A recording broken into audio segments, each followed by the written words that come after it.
Last week, we talked about why certain conversations, arguments, or life lessons seem to repeat. So if you missed that video, check the description as I've linked it below. Okay, so one of the things that I said at the end of that video was that the real issue usually isn't repetition.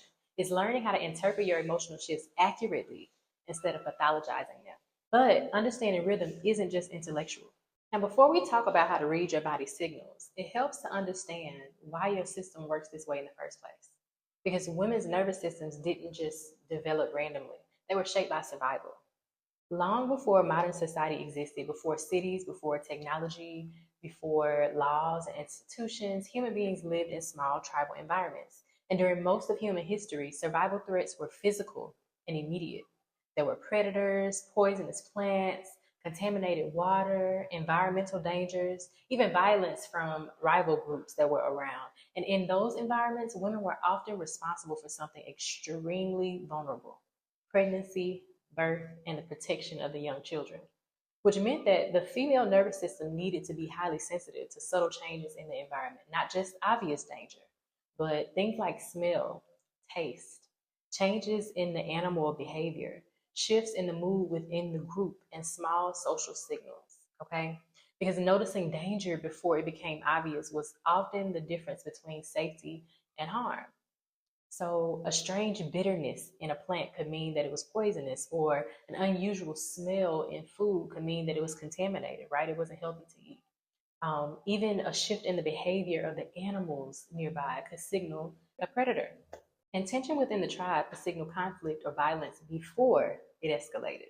So the female nervous system evolved to be highly sensitive to both environmental cues and social cues. And part of the reason for that is because men and women historically solved survival problems in different ways. Across most of human history, men tended to develop adaptations that helped them respond to danger physically and immediately.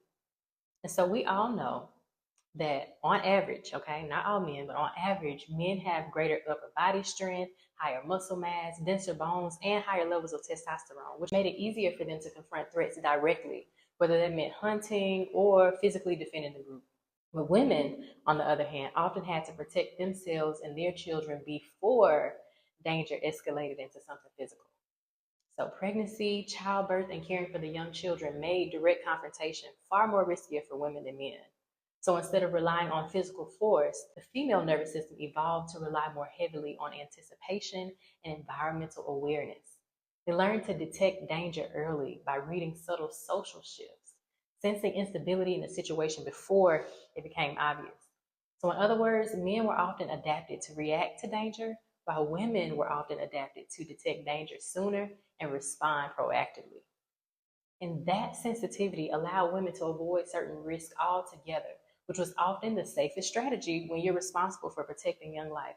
So, the heightened awareness that many women experience today, the ability to feel tension in a room, to notice subtle changes in behavior, or a sense when something just feels off, it didn't appear randomly. It is the result of thousands of years of nervous system adaptation. Now, the interesting part is that evolution moves very slowly, but our environment changed very quickly. Now, we know most women today aren't navigating predators in the wilderness or poisonous plants in the forest, but that doesn't mean that the nervous system stopped scanning for danger. The types of threats just changed. So instead of physical predators in the environment, many of the signals that your nervous system is detecting today are social and psychological threats.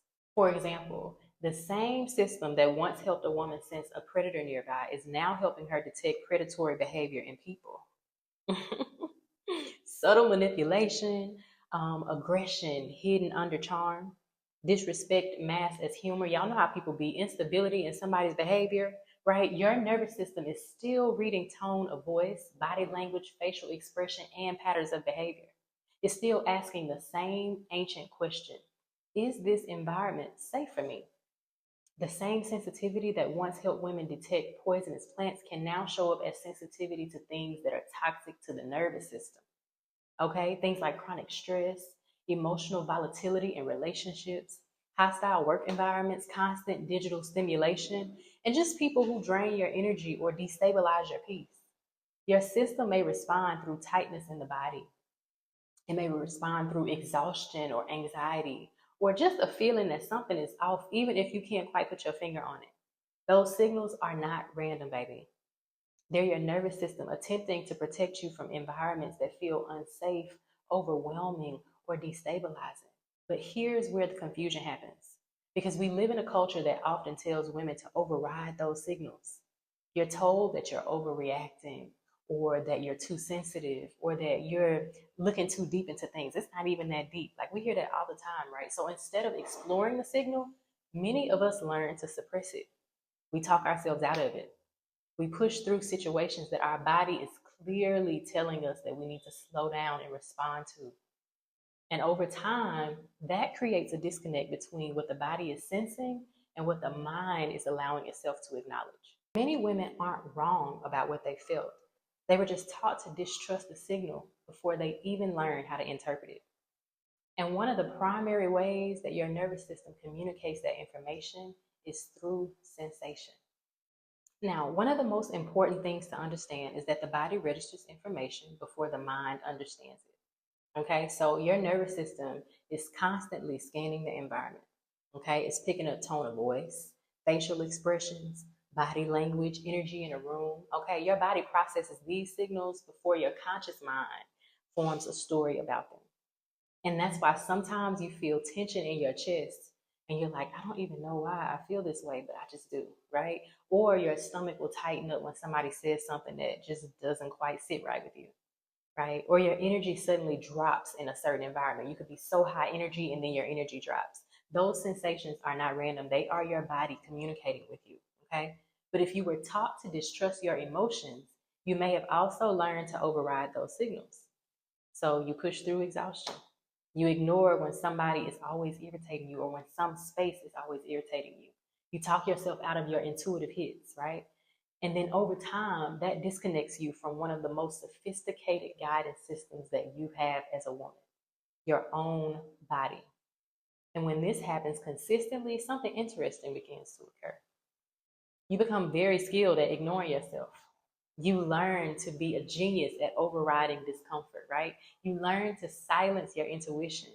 You learn to stay in environments or relationships that your body is clearly saying hell no to. And eventually the signals get louder and louder because the body will always try to get your attention. She never stops. But first, she whispers through subtle sensations: tension, fatigue, little irritation, a feeling that something isn't quite right. But then when those signals are ignored long enough, then she begins to scream a little louder. And symptoms begin to show up physically, like chronic fatigue, digestive issues, hormonal disruptions, migraines, autoimmune conditions, or persistent anxiety or nervous system dysregulation. Many women experience patterns like endometriosis, thyroid dysfunction, adrenal burnout, fibromyalgia, or chronic inflammatory conditions. And these illnesses have many contributing factors like genetic, environment, stress, or lifestyle. But what they often share is a nervous system that has been under long periods of strain, a body that has been trying to communicate something for a very, very, very long time. And this is where your rhythm becomes incredibly important because the female body is designed to bring certain signals into focus at specific times in the cycle. In the more outward phases of your cycle, what I call the spring and the summer phases, okay, your energy rises, your perspective, it widens. You are more social and more open and more generous with your attention, right? But as your cycle moves toward the fall and the winter phases, something powerful happens. Your nervous system begins to narrow its focus. Your tolerance drops, your discernment sharpens.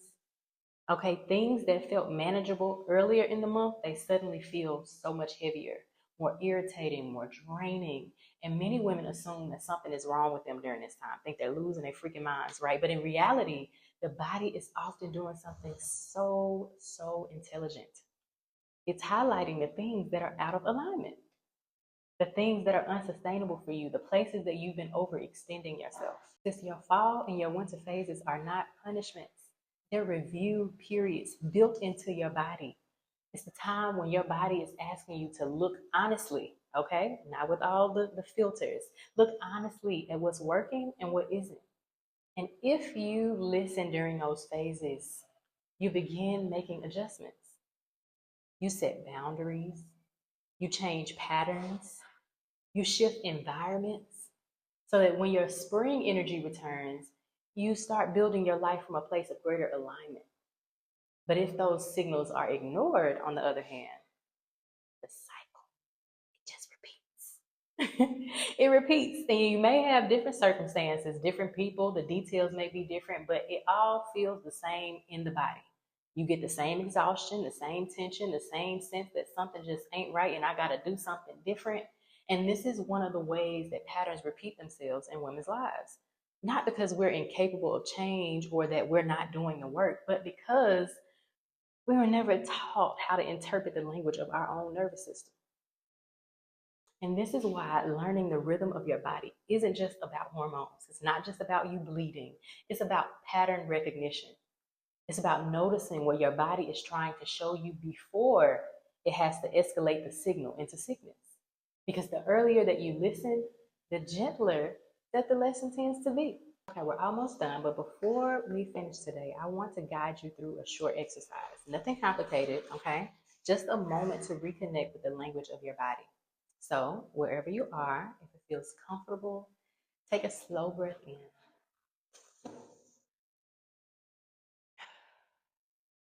And let it out gently, okay? You don't have to close your eyes if you're watching this, but just allow your attention to drop into your body for a moment. Okay, now imagine a moment in your life when you felt something in your body before you had words for it. Maybe your stomach tightened. Maybe your chest felt heavy. Maybe your energy suddenly dropped in a room or around a person. And at that time, maybe you ignored it. Maybe you talked yourself out of it or told yourself that you were overreacting. Just bring that memory into your awareness for just a moment. Now, imagine something different. I want you to imagine that instead of shutting that sensation down, you actually became curious about it.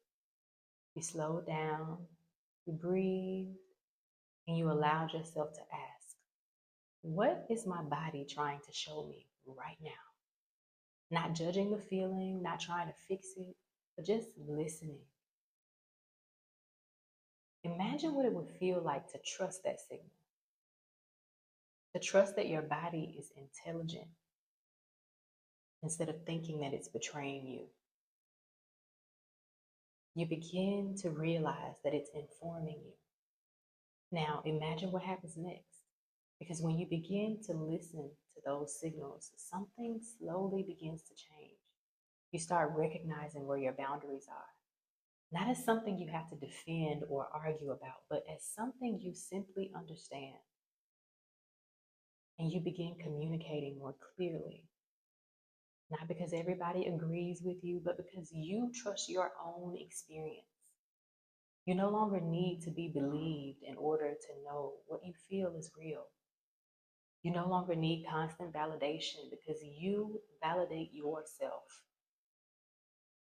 And from that place, something really peaceful happens. Do you feel that peace coming over you when you imagine this? You stop trying to control other people.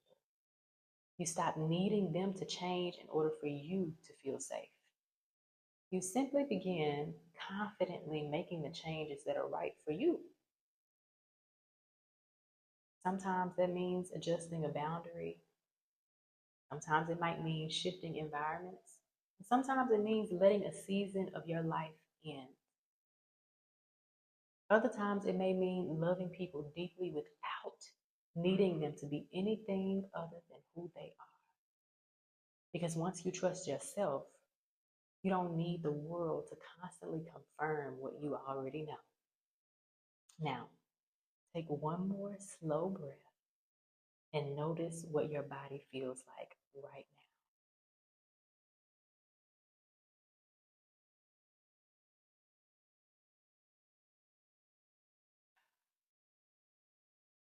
now. Whew.